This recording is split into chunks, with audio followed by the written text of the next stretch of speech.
So 4.5a is going to be about solving exponential equations, and that's basically our lesson goal for this video. We only have one goal and one goal only, to solve equations that involve exponential expressions.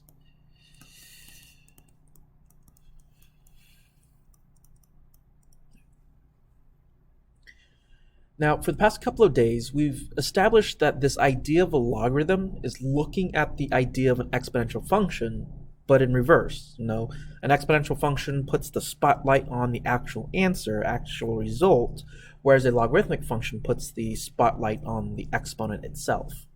In fact, they are true inverses of each other. So it sort of makes sense that if we want to solve equations that involve exponential expressions, we're going to have to use a log sometime.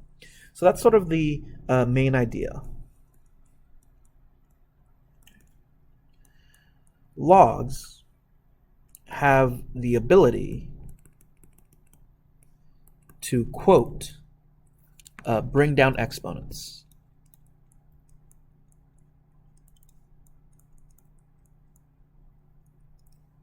Why? Well, we have this thing called the power property, and we have this thing called the inverse function property, right? So recall the power property that said log base b of anything with an exponent, you can sort of go ahead and bring that exponent out in front, right? So we literally brought down the exponent from the exponential position to a regular factor base position.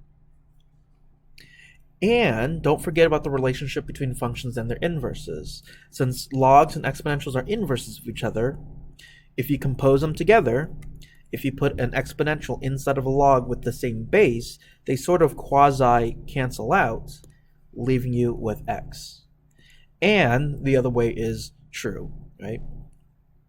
If you have an exponential expression and you raise it to a log base, as long as those bases are the same, they quasi-cancel out, leaving you with the regular x as well. And since exponential equations will always have variables in the exponent position, logs are the perfect tool to use. Now in this video, we're going to see a whole bunch of different types of problems, and each one of them may have a different strategy or technique to them. So I'm going to try to group or order these notes into those problem types. So let's start with the most basic and we'll work our way up from there. So what's one type of equation you might see? Well, you might see an exponential expression equaling another exponential expression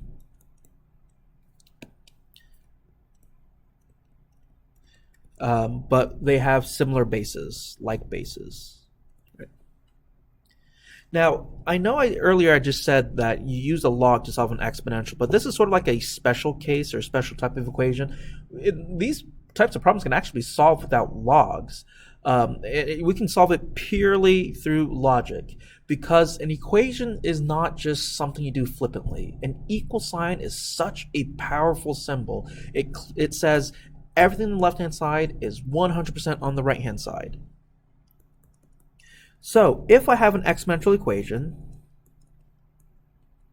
that says two exponential expressions are equal to each other and their bases are the same, because we have an equal sign, we can logically deduce that if, left equals right and b equals b, then the only logical conclusion we can make is x equals y. In other words, if you have an exponential equation and you have base equals base, the only other move we have, or the only other conclusion we can draw, is that the exponent must equal exponent.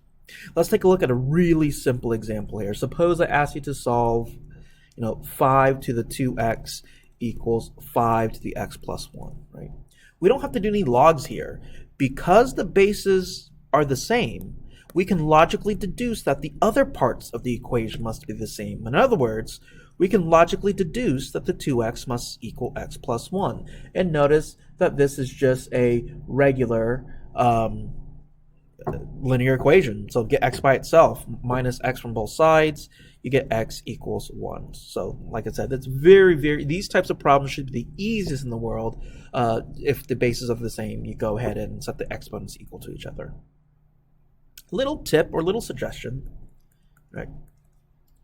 Even if the bases aren't the same, if you notice the bases share a common, how should I say this, exponential base. So if two different bases share a common exponential base, do a bit of rewriting first.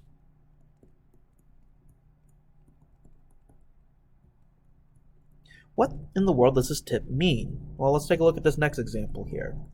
Suppose I ask you to solve 8 to the 2x plus 1 equaling 32 to the x minus 3. Now, this seems like this doesn't fit into this category. Type 1, exponential equals exponentials like bases. So why would I do this example? No, you're absolutely right. You're not going crazy. 8 is not the same as 32.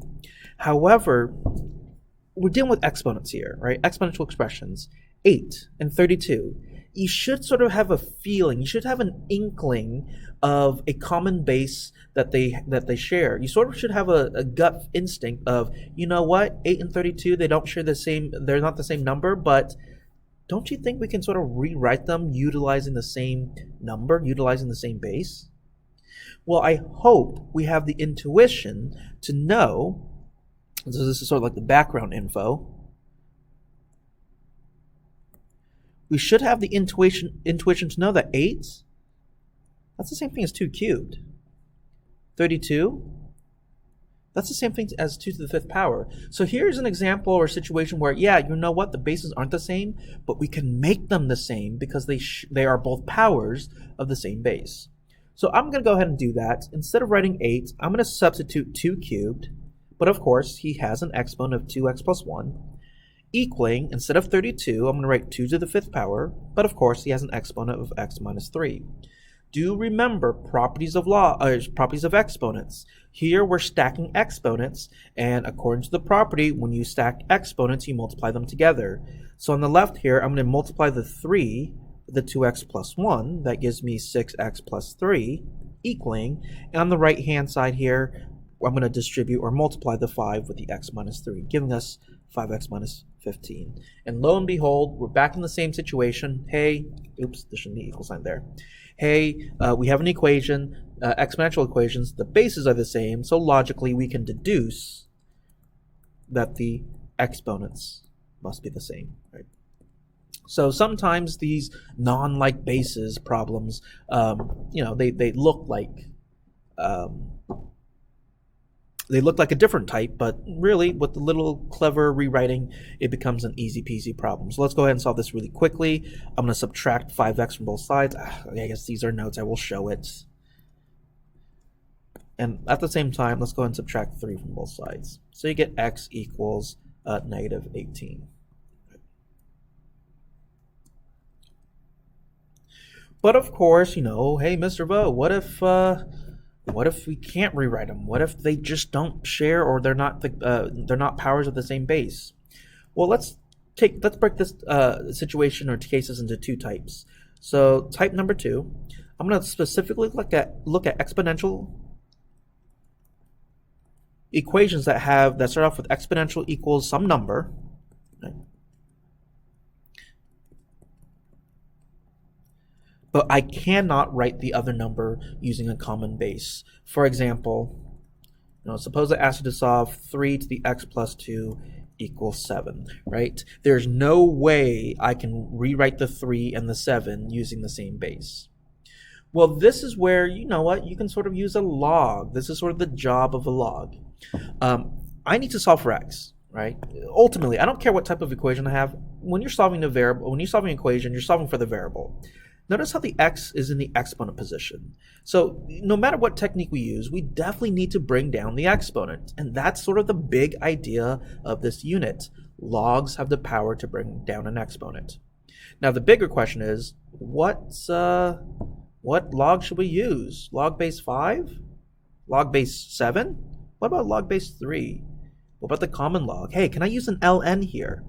Well, the answer to this question, what type of log can I use? Technically, you can use any log you want, right? The properties of logs will work for any valid base. I do have a couple of suggestions though, so take it or leave it. I try to use a log base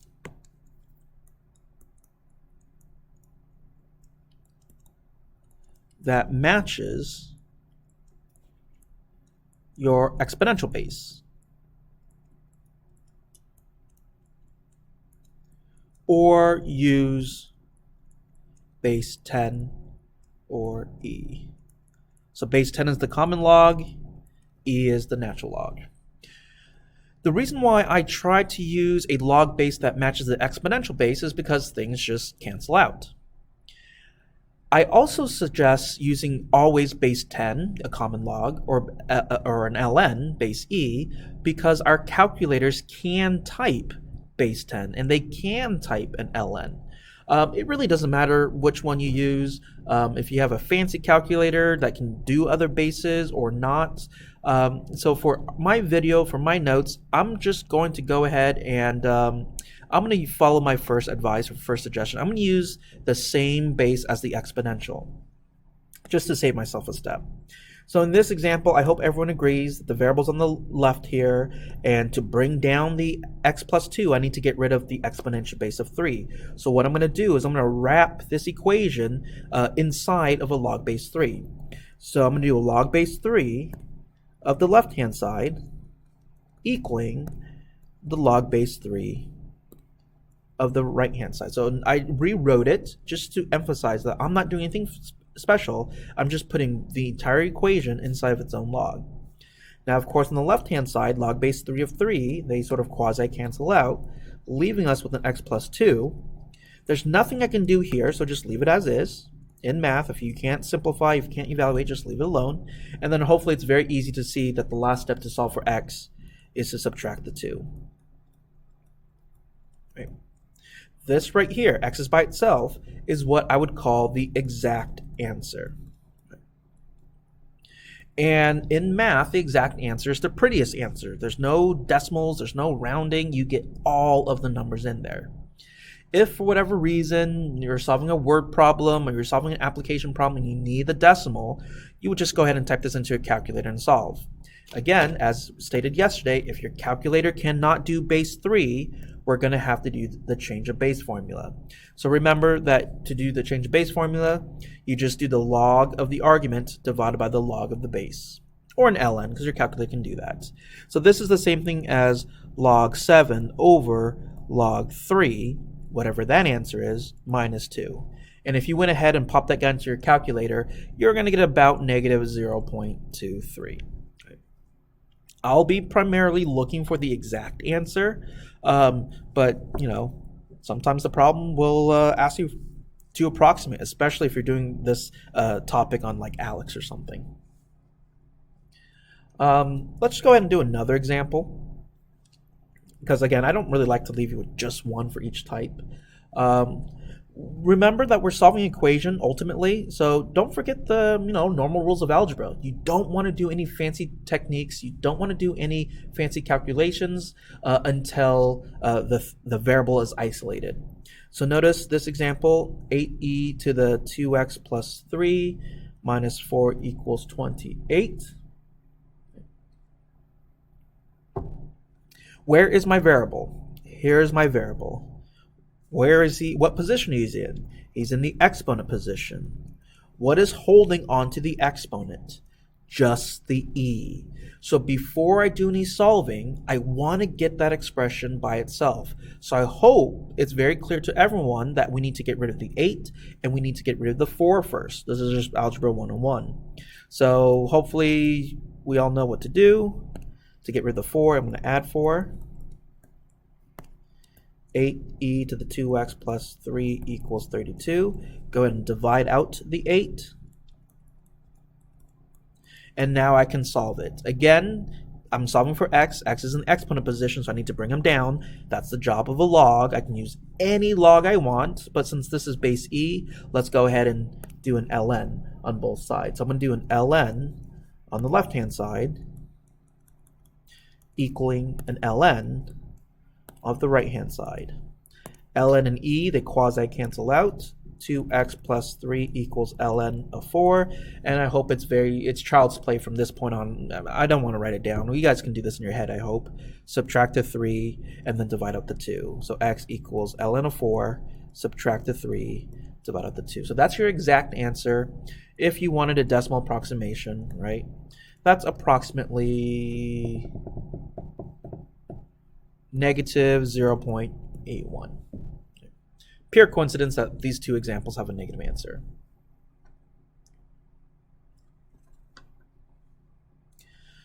I did prepare another example for you, but I have a feeling you guys probably get the idea. If you need more examples, please let me know, or heck, start on your practice and I will help you if you run into some trouble. We have a third type. Like I said, I was going to split this unlike basis into two subtypes here. So the unlike basis example here, type 2, was exponential equaling a number. What if I have exponentials on both sides and the bases don't match? Right? What if I have exponential equaling exponential with unlike bases? There's no matter how hard you try, you cannot get them to be the same. I would proclaim that these are, quote, the hardest type, only because you have lots of different ways to solve them. There's many choices.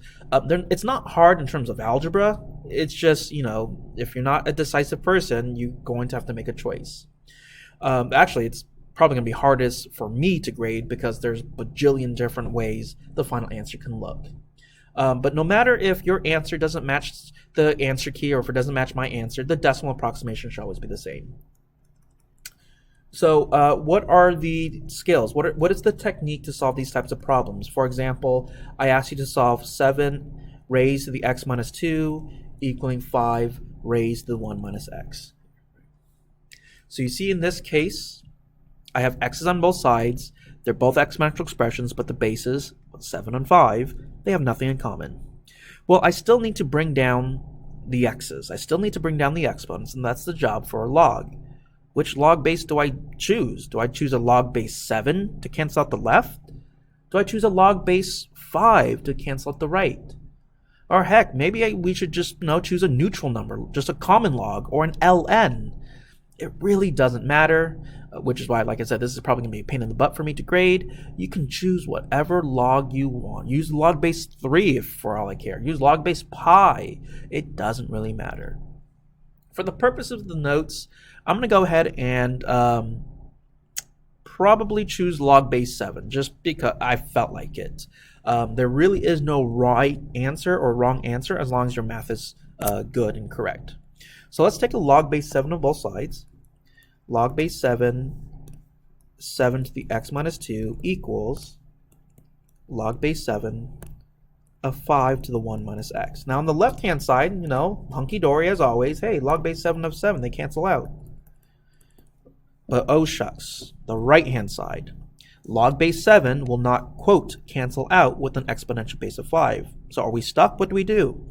Well, we have the properties of logs. I mean, that's really what's going on behind the scenes. So whenever I say quasi-cancel out, they really don't cancel out. They evaluate to 1. But in this case here, even though these bases don't match, we can still use properties of logs. And the power property says, if I have an exponent instead of a log, I can bring him down in front. So I'm going to bring down the 1 minus x via multiplication. And that's the whole purpose of a log, to bring stuff down. Now, what can we do here? Well, notice they're multiplying each other. And don't get too hung up on the fact that it has a log function. This guy here, log base 7 of 5, notice he doesn't have any variables in it. It's all pure numbers. So that guy there is just a number. There really is conceptually no difference between this and say, 1 minus x times, 4. There really is no difference. It's still a parentheses times a 4. And what would this guy tell you to do? Of course, everyone would distribute in this case. Likewise, that's exactly what we need to do in the highlighted section. I'm going to distribute the log base 7 of 5 because it's just a number. We can do that. So 1 times log base 7 of 5 is log base 7 of 5 minus x times log base 7 of 5. Now, believe it or not, this is an Algebra 1 question. I'm solving for x. I have x's on both sides. So, as your Algebra 1 teacher taught you, get all the x's on one side, get all the non-x's on the other. So I'm going to go ahead and add the x log base 7 of 5 to both sides because I want to bring all the x's to the left. And I'm going to move all the non-x's to the right. So I'm going to add 2 to both sides. So we have x plus x log base 7 of 5 equaling, now I have log base 7 of 5 plus 2. I have no idea what that is. I can't really add them together, so just leave it separate. Log base 7 of 5 plus 2. It's sort of like it's not a trick question, but sort of like a stupid question. Oh, what's log base 7 of 5 plus 2? Well, it's simply log base 7 of 5 plus 2. Now I'm solving for x here. Notice how both of these guys have x's in them? Well, Algebra 101. If I have multiple terms that contain the variable that I want, to isolate the variable, you're going to factor him out. So let's factor out the x, and then we are home free, one step away. To get x by itself, we have to get rid of this ugly mess. That ugly mess is multiplying the x, so to get rid of it, we're going to divide. And that should be our final exact answer. Now, of course, your answer would look different if you chose to use a log base 5 instead. Your answer will look different if you chose to use a common log. Your answer will look different if you chose to use a natural log or any other log. But if we were to pop this guy into the calculator, our decimal approximations should be the same. So don't get discouraged when you practice on your own that these your numbers aren't working out. As long as your decimal approximations are good, it's probably the right answer. I'm going to do one more, just so, again, I don't like leaving you with just one example. If you feel like you got this, just, fast forward through the videos to the next section. I'm just going to do this one really quickly in case you are interested in following along. 10 to the 1 minus x equals 6 to the x power. Yeah, let's not separate them. All right, so in this case, bases are not the same. I can't make them to be the same, so I need to take a log, any type of log I want. Let's go ahead and use a common log because here is base 10. So I'm going to take the common log of both sides equals common log of 6 to the x. On the left-hand side, these guys quasi-cancel out. 1 minus x equals, I can use properties of logs to bring this guy forward. X log of, oh, that's a 6, not a b. 6. In this case, I don't have to do any distributing because the exponent was a monomial. I'm going to bring all the x's on the right-hand side this time because it looks easier. So I'm going to add x to both sides. I want to solve for x, so I need to factor him out. And then to get x by itself, let's divide out that parentheses. So 1 over 1 plus log 6 equals x. And this should be easy to type in. This is approximately 0.56. Right. So I would say that these three types are the main types of exponential equations you'll face. The last version is sort of like a specialized case. What is the fourth type of equation you might see? Well, you might see exponential equations written in quadratic form. What the heck does that mean? Well, recall, anything that follows a particular structure is considered a quadratic equation. And what is that structure? It is some guy raised to twice an exponent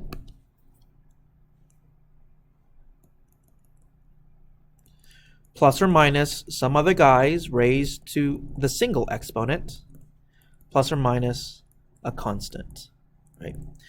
Any equations that's in this format, something raised to an exponent that just so happens to be twice as much as the middle exponent and it ends in a constant, is considered a quadratic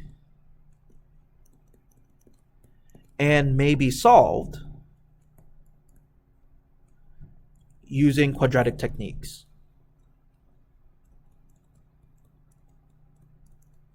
Right. What are the quadratic techniques? We have factoring. We have completing the square. Heck, we can even use quadratic formula if we wanted to. Little helpful reminder or suggestion.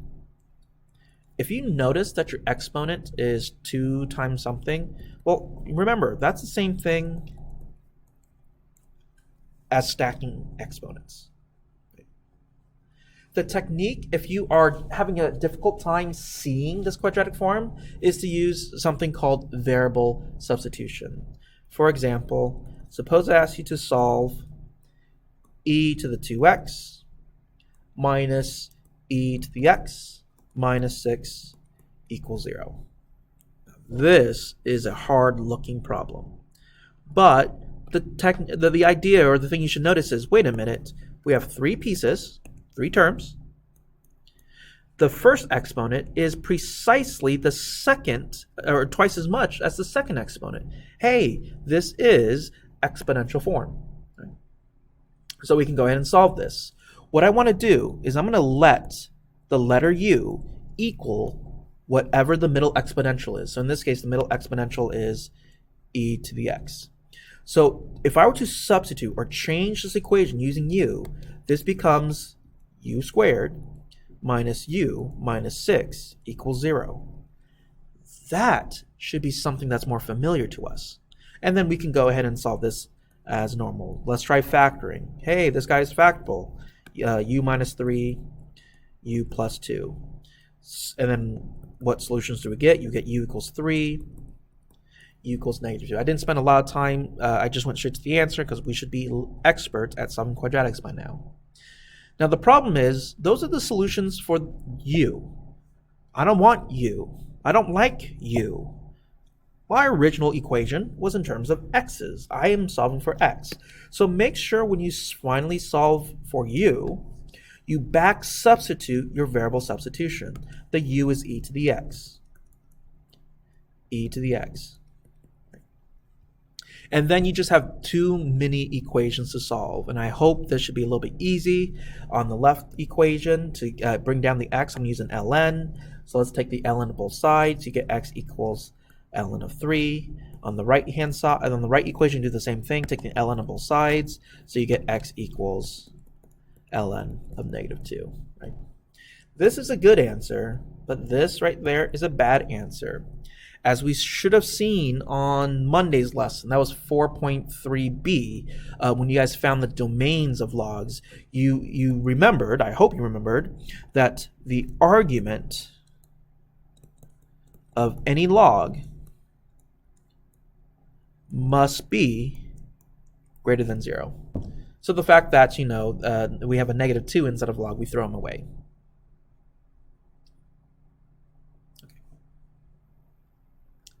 So that's it. That's quadratic form. If you recognize an equation that's in that format, you can use this u substitution to make him look easier. If you feel like you're all set, that is all. That is 4.5? It's 4.5a. But I don't want to leave you with just one example, so I'm going to do another one right here. If you feel that you're all set, feel free to get started on the practice. Otherwise, just hang around. Let's take a look at this problem here. So I recognize that this is in quadratic form. How do I know? 3 terms, check. This exponent is twice as much as this exponent, and it ends in a regular number. Check, check, check. So this is quadratic form. I'm going to make him look a little bit more like a quadratic. So I'm going to let the letter u equal the middle exponential expression. So this is 3 to the 2x. So then my whole problem becomes u squared minus u minus 6 equals 0. So then I can factor this guy like normal. U and u. Oh, is this the same problem? I chose a bad example. It's going to be the same thing, -3 and +2. It's not the same problem, but it ends up being the same factoring. So we get u equals 3, u equals -2. This is very boring. So u was 3 to the 2x, 3 to the 2x minus 2. Here I don't have to use a log because the bases are the same. So I know that this is an exponent of 1, right? So I can logically conclude that 2x equals 1, so x equals 1/2. So that's a good guy. And here I would have to use a log, equals. But then notice 2x equals log base 3 of -2. We run into the same problem. I don't want a -2 inside of a log, so this is bad. So that is 4, 5, A.